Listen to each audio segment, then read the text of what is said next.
The next generation HomePod is going to be, of course, gaining some new features. The thing is, they're just nothing you would be asking for in a future HomePod. I know a lot of us want cheaper versions, we want smaller versions, and maybe some more connectivity options, whether it be Bluetooth or the headphone jack, or having it support Spotify, and the list goes on with the problems with the HomePod. And these patents that Apple's been filing recently are all but confirming Apple doesn't care about any of your requests. And they're taking it in their own direction, and today I'll be telling you what these patents are telling us. Let's begin.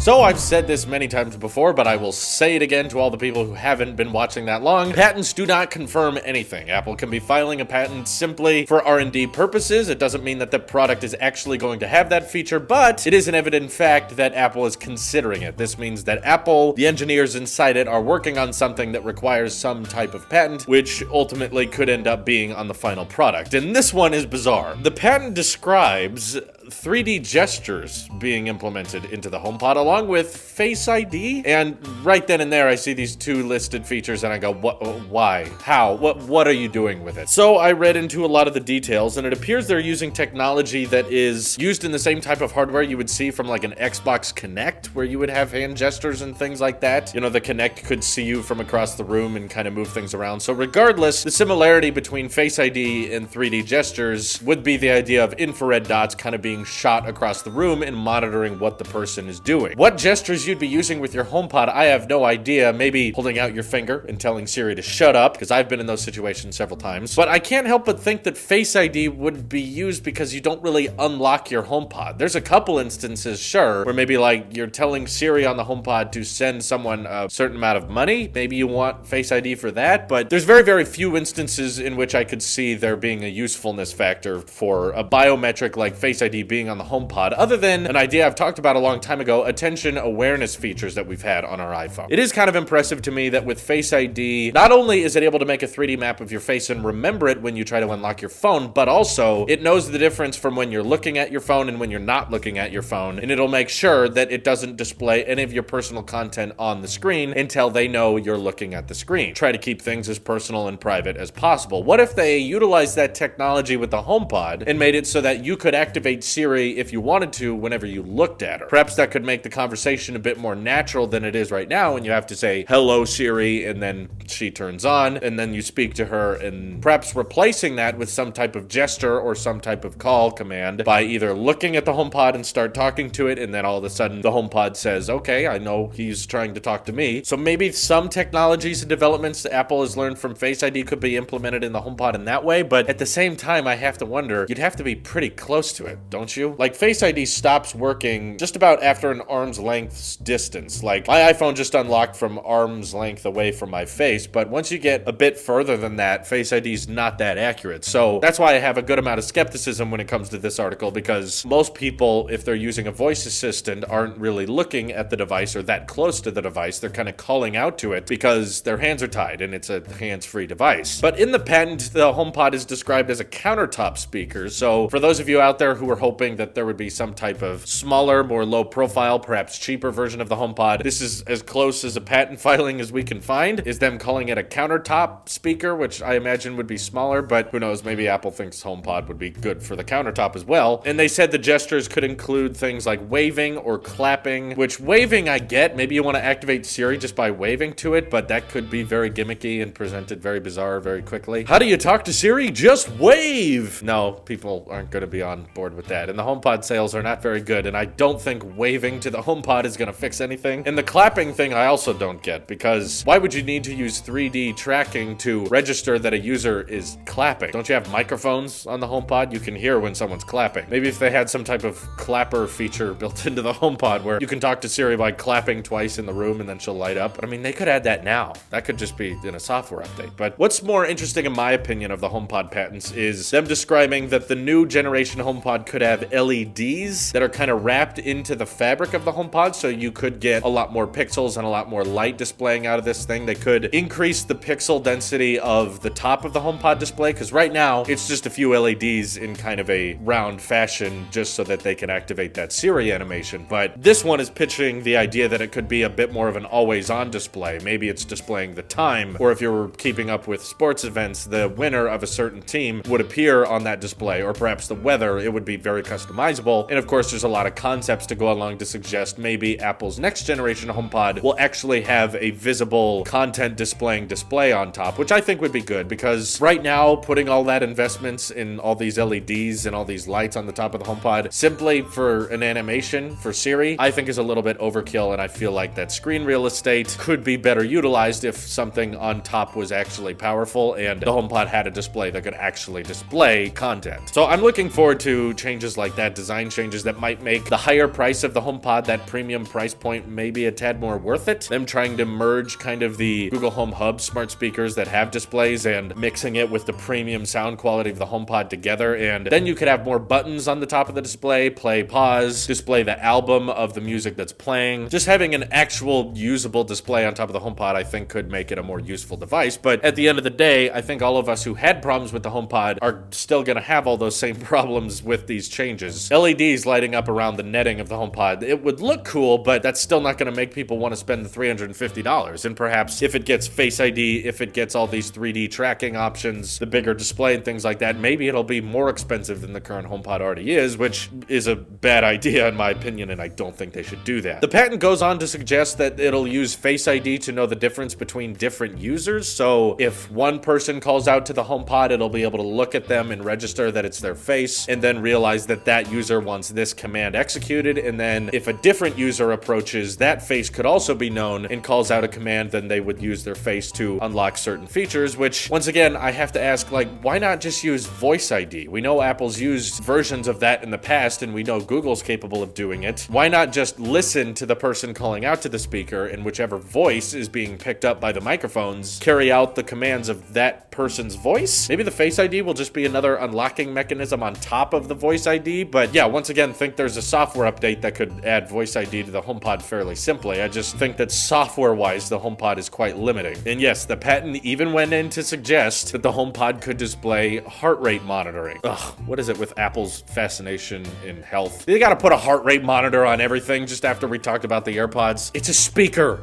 Apple, it's a speaker. We don't need to check our blood pressure on it, okay? Calm down. Regardless, all of the weird things mentioned in this article make me, once again, very, very confused for the release of the HomePod, similar to what we talked about yesterday with the AirPods. But I want to know what you guys are thinking of this. Does this sound completely stupid to you, or do you think some of the details I described in this patent could make the HomePod a better purchase overall? All that good stuff. Let me know what you're thinking down in the comments below. This is your Apple Sheep here, and I'll see you in the next one.